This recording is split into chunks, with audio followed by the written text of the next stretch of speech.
उत्तर तर जिंकणारच, पण दक्षिणच्या पदाधिकाऱ्यांनी शक्ती प्रदर्शन करत एक प्रकारे दक्षिण पण शिवसेनेचा दाखवून दिलेला आहे. आमची चूक आहे, आजपर्यंत आम्ही दक्षिणमध्ये लक्ष घातलं नव्हतं, पण दक्षिणमधल्या नागरिकांचं मतदारांचं एवढं भरभरून आम्हाला प्रेम मिळतंय ते लोकसभेमध्ये पण मी अनुभवलेलं आहे. आणि असं असताना खऱ्या अर्थानं आमच्या हक्काचा आमचा बालेकिल्ला आहे असं म्हटलं तर चुकीचं ठरणार नाही. या ठिकाणी शिवसेनेची ताकद फार मोठी आहे असं म्हटलं तर चुकीचं होतं. निवडणुका येत असतात, जात असतात, वरिष्ठ निर्णय घेत असतात, मात्र मला खात्री आहे की उत्तर तर शिवसेनेचा आमदार असणार, पण दक्षिणेचा देखील आमदार शिवसैनिक ठरवतील. ते राज्यामध्ये महायुती सत्तेवर येणार यात हे सांगायला कुणाच्या ज्योतिषाची आता आवश्यकता नाही आहे. पण कोल्हापूर जिल्ह्यामध्ये शिवसेनेची वाढलेली ताकद ही निश्चितपणे मान्य करण्यायोग्य आहे. कारण लोकसभेला देखील सन्माननीय शाहू महाराजांचा विजय झाला, त्यांच्या व्यक्तिमत्वाचा विजय होता. आणि म्हणून कोल्हापूर शहर, दक्षिण आणि शहर हे शिवसेनेचा बालेकिल्ला आहे. उत्तर तर जिंकणारच, दक्षिणचा आमदार देखील आम्ही ठरवला. कारण आम्ही सर्व सोडून आपल्यासोबत आलेलो आहोत हे देखील त्यांनी पाहिलं पाहिजे. या ठिकाणी हिंदुत्वासाठी आपण एकत्र आलेलो आहोत. शिवसेना प्रमुखांचे विचार हिंदुत्व यासाठी आम्ही एकत्र आलेलो आहोत. शिवसेना प्रमुख नेहमी म्हणायचे शिवसेनेचा उमेदवार धनुष्यबाण उमेदवार असेल. या ठिकाणी कोणी येऊन दे, शिवसेना सक्षम आहे. धनुष्यबाण त्यांना तुडवल्याशिवाय राहणार नाही. स्पेशियस, लक्झुरियस, सगळं मिळेल अगदी मनासारखं. बटू बिल्डर्स यांचा नवीन गृहप्रकल्प गृहलक्ष्मी रचना. उत्तर तर जिंकणारच, पण दक्षिणच्या पदाधिकाऱ्यांनी गेले अनेक दिवस जी वाढलेली दक्षिणमधली ताकद आहे त्याविषयी आज या ठिकाणी शक्ती प्रदर्शन करत एक प्रकारे दक्षिण पण शिवसेनेचा दाखवून दिलेला आहे. खऱ्या अर्थानं जर आपण पाहिलं तर दक्षिणचा शहरी भाग हा शिवसेनेचा पूर्वीचा जो मतदारसंघ आहे, शहर मतदारसंघ, त्यामध्ये येतोच, पूर्वीचा हा मतदार आहेच. आणि खऱ्या अर्थानं शहरातीलच कुटुंब वाढल्यामुळे नागरिक या ठिकाणी दक्षिणमध्ये जास्तीत संख्येनं राहायला आलेले आहेत, बाहेर राहायला आलेले आहेत. आणि दक्षिणचा ग्रामीण भाग देखील शिवसेनेला पूर्णपणे मानणार आहे. या देशाचे पंतप्रधान नरेंद्रभाई मोदी यांच्या नेतृत्वाखाली काम करत असताना राज्याचे मुख्यमंत्री एकनाथजी शिंदे साहेब, उपमुख्यमंत्री देवेंद्रजी फडणवीस साहेब, उपमुख्यमंत्री अजितदादा पवार साहेब यांच्या नेतृत्वाखाली राज्यामध्ये महायुती सत्तेवर येणार यात हे सांगायला कुणाच्या ज्योतिषाची आता आवश्यकता नाही आहे. पण कोल्हापूर जिल्ह्यामध्ये शिवसेनेची वाढलेली ताकद ही निश्चितपणे मान्य करण्यायोग्य आहे. कारण लोकसभेला देखील सन्माननीय शाहू महाराजांचा विजय झाला, त्यांच्या व्यक्तिमत्वाचा विजय होता. पण दक्षिण आणि उत्तरमध्ये ह्या ठिकाणी उपस्थित असणाऱ्या सर्व पदाधिकाऱ्यांनी, शिवसैनिकांनी त्यांचं जे लीड पडणार होतं ते लीड थोपवण्यात यशस्वीपणा त्या ठिकाणी दाखवला होता. आणि म्हणून कोल्हापूर शहर, दक्षिण आणि शहर हे शिवसेनेचा बालेकिल्ला आहे. उत्तर तर जिंकणारच, दक्षिणचा आमदार देखील आम्ही ठरवला. पण या दोन्ही मतदारसंघामध्ये भाजपचा क्लेम आहे, शिवसेनेलाही जागा मिळेल का? 1990 पासून शिवसेना उत्तर तर लढवतेच. शिवसेना 1990 पासून लोकसभा देखील लढवते. आणि ज्या ज्या वेळेला शिवसेनेला संधी मिळालेली आहे त्या वेळेला यातून विक्रमानं मतं शिवसेनेला मिळालेले आहेत. आणि ज्या ज्या वेळेला त्यांना संधी मिळालेली आहे त्या दोन्ही वेळेला त्यांना संधी त्या ठिकाणी निवडून येता आलेलं नाही आहे उत्तरमध्ये.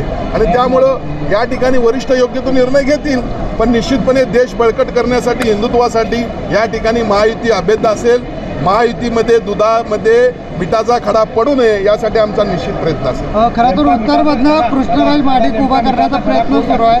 नेमकं मिठाचा खडा कोण टाकतं असं काय वाटतं? नाही, मी आपल्याला लोकसभेच्या निवडणुकीच्या वेळी देखील प्रचाराची सुरुवात केली त्यावेळेला देखील माझं हेच म्हणणं होतं की तत्कालीन शिवसेनेचे लोकसभेचे उमेदवार यांच्या विरोधात ज्या पद्धतीनं टीका टिप्पणी केली गेली त्यामुळं उमेदवाराला डॅमेज करण्याचा जो प्रयत्न केला गेला हा होऊ नये. कारण आम्ही सर्व सोडून आपल्यासोबत आलेलो आहोत हे देखील त्यांनी पाहिलं पाहिजे.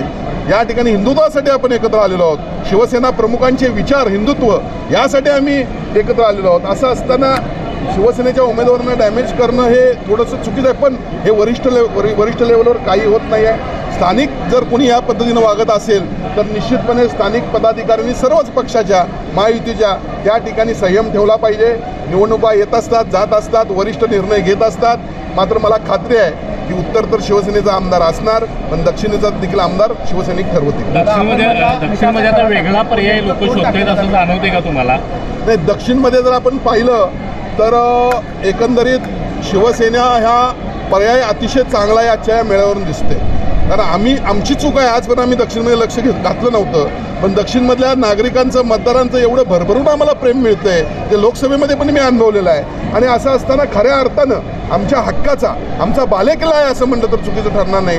या ठिकाणी शिवसेनेची ताकद फार मोठी आहे असं म्हटलं तर चुकीचं होतं. लोकसभेला इतर मताधिक्य जे ते घटलं होतं महाविकास आघाडी, आता पुढच्या आगामी निवडणुकीमध्ये यामध्ये अजून काय फरक पडला असं तुम्हाला पाहतो? एक लक्षात घ्या, मी जसं म्हटलं की लोकसभेला 6,000चं मताधिक्य या मतदारसंघातून दक्षिणमधून सन्माननीय खासदार श्रीमंत छत्रपती शाहू महाराज यांनी घेतलं होतं.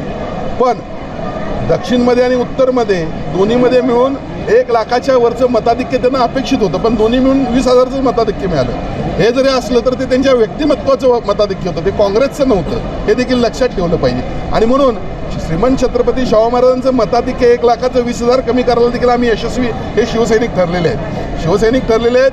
गेल्या 2.5 वर्षामध्ये मुख्यमंत्री एकनाथजी शिंदे साहेबांनी जी भरीव कामगिरी या कोल्हापूर जिल्ह्यासाठी राज्यासाठी कल्याणकारी योजना ज्या आणलेल्या आहेत, त्याचबरोबर विकास कामं केलेली आहेत, या सर्व गोष्टींचा जर विचार केला तर आज कोल्हापूर दक्षिण आणि उत्तरमध्ये शिवसेना सक्षम आहे. आणि महायुतीमध्ये निर्णय झाला दोन्ही आमदार शिवसेने या ठिकाणी निवडून आलेले आपल्याला दिसतात. दक्षिण जर तुमच्या वाटेला आलं तर इथला उमेदवार कोण असणार आहे? नेमकं मिठाचा खडा कोण टाकला? माझं म्हणणं असंच आहे की आपण साधे कार्यकर्ते आहोत. आपण एका विशिष्ट हेतून एकत्र आलेलो आहोत. ज्यावेळेला 2019ला सार्वत्रिक विधानसभा निवडणूक झाली त्यावेळेला उद्धवजी ठाकरे हे काँग्रेस आणि राष्ट्रवादीसोबत गेले. अर्थात शिवसेना प्रमुखांचे विचार काय होते तर मी कधीही काँग्रेस आणि राष्ट्रवादीबरोबर जाणार नाही, माझं दुकान म्हणजे पक्ष बंद करायला लागला तरी चालेल. मग ज्यावेळेला त्यांनी तशी भूमिका घेतली त्यावेळेला आम्ही काही कट्टर शिवसेना प्रमुखांना मानणारे त्यांच्या विचाराचे हिंदुत्ववादी होतो, जे सन्माननीय एकनाथजी शिंदे यांच्या नेतृत्वाखाली आम्ही भाजपसोबत आलो. आम्ही सर्व सोडून आलो. हे आम्ही हिंदुत्वासाठी आलो. आम्ही हे शिवसेना प्रमुखांचे विचार होते म्हणून आलो. असं असताना आम्हाला सामावून योग्यरित्या घेणं गरजेचं आहे. गेल्या काही दिवसामध्ये जर आपण पाहिलं तर ठीक आहे, लोकशाहीमध्ये प्रत्येकाला जागा मागण्याचा अधिकार आहे, पण मी यासाठीच म्हणतो की दुधामध्ये मिठाचा खडा का पडू नये, कितपत ती प्रक्रिया असावी हे देखील महत्त्वाचं आहे. या ठिकाणी लोकसभेला मी म्हटलं की आमच्या उमेदवाराला डॅमेज करण्याचा प्रयत्न झाला, त्यामुळे सीट गेली. असं होता कामा नये. आपल्याला पंतप्रधान नरेंद्रभाई मोदी यांच्या नेतृत्वाखाली या देशाला सक्षम करायचं आहे. इंडिया@47 या माध्यमातून देशाला महासत्ता पाण्याचं स्वप्न तिने आपल्याला दाखवलेलं आहे. आणि म्हणून महाराष्ट्राची देखील तेवढीच जबाबदारी आहे, महाराष्ट्रातल्या नेत्यांची देखील तेवढीच जबाबदारी आहे, महायुतीच्या नेत्यांची देखील तेवढीच जबाबदारी आहे. आणि म्हणून आम्ही सर्वजण या ठिकाणी सक्षम आहोत. आम्ही सर्वजण या ठिकाणी थोडं संयमानं राहिलं पाहिजे. निश्चितपणे महायुतीचे सर्व पदाधिकारी नेते मंडळी चांगला निर्णय घेतील अशी मला खात्री आहे. जर जागा मिळाली तर या ठिकाणी आपला उमेदवार सक्षम असणार का आणि एका सर्वसामान्य पदाधिकाऱ्याला या ठिकाणी उमेदवारी मिळणार नाही, एक लक्षात घ्या, शिवसेना प्रमुख नेहमी म्हणायचे शिवसेनेचा उमेदवार धनुष्यबाण उमेदवार असेल. खरं तर उत्तरमधनं जो पण मिठाचा खडा टाकतोय त्यांच्याबद्दल तुम्ही वरिष्ठांकडे तक्रार केलेली आहे का? काय नेमकं पुढे काय समजवण्याचा प्रयत्न होणार? नाही, एक लक्षात घ्या, मी अजूनही म्हटलं की पंतप्रधान नरेंद्रभाई मोदी यांच्या नेतृत्वाखाली देशाला सक्षम करायचं आहे. आणि देशाला सक्षम करत असताना पंतप्रधानांच्या बरोबर मुख्यमंत्री एकनाथजी शिंदेसाहेब पण खांद्याला खांदा लावून काम करतायत. आज देशामध्ये जशी कनेक्टिव्हिटी आहे, जसं देश महासत्ता बांधण्यासाठी मार्गक्रमण करत आहे, तसं राज्यामध्ये देखील कनेक्टिव्हिटी पाहावी, राज्यातल्या कल्याणकारी योजना पाहाव्या, राज्यातली विकास कामं पाहावी. आणि असं असताना मग या ठिकाणी जिल्हा लेवलच्या देखील सर्व पदाधिकाऱ्यांनी महायुतीच्या समन्वय ठेवणं गरजेचं आहे. हीच माझी भूमिका आहे. म्हणून आपण कुठल्याही महायुतीच्या एखाद्या नेत्यामुळं या ठिकाणी जर आपल्या पुढच्या जाहीर झालेल्या या आपल्या सीट्सना कुठला धोका होत असेल तर ते प्रत्येकाची जबाबदारी, हेच माझं म्हणणं आहे. दादा, ठाकरे गटाकडून सातत्यानं तुम्हाला उत्तरेचं आव्हान दिलं जाते, मात्र पक्षाचे सचिव ज्यावेळी आले तसे फक्त मोजकेच 50 कार्यकर्ते स्टेजसमोर उपस्थित होते. पक्षाचे सचिव जे आले होते ना, ते 2.5 वर्षापूर्वी मी सांगितलं होतं त्यांच्या मतदारसंघात दोन्ही पुढचे खासदार नाहीत म्हणून. त्यांची लायकी काय मला माहीत आहे, कळालं का? यांनी आजपर्यंत उद्धव ठाकरेंच्या कानात हे असे कान फोकरे जे आहेत ना, यांनीच पक्ष संपवला. जे मोठे मोठे नेते पक्ष सोडून गेलेला, आमच्यासारखे कार्यकर्ते आम्ही जीवाभावानं म्हणजे आमदार असताना 50-50 आणि 100-100 गुन्हे घेऊन पक्षासाठी काम करणारे हे का सोडून जातात याचा विचार त्यांनी केला पाहिजे. ते या ठिकाणी आले 50 कार्यकर्ते नव्हते, तर तुम्हीच सांगितलं, तुम्ही दाखवलं सगळ्यांना काय यांची लायकी आहे. आणि हे जे कोणी होते यांची पूर्वीच वर्तमानपत्रांनी देखील दखल घेतलेली, यांचा खरा चेहरा दाखवलेला आहे, जे माझ्यावर निवडणूक लढवण्याची भाषा करतात. काय लायकी आहे त्यांची? 10,000 आणि 5,000 रुपयाची पाकिटमारी करणारे आंदोलन करून नेते त्यांना कोण मतदान देणार आहे? या ठिकाणी कोणी येऊन दे, शिवसेना सक्षम आहे, धनुष्यबाण त्यांना तुडवल्याशिवाय राहणार नाही. अशाच नवनवीन अपडेट पाहण्यासाठी आमच्या KK न्यूज चॅनेलला सबस्क्राईब करा.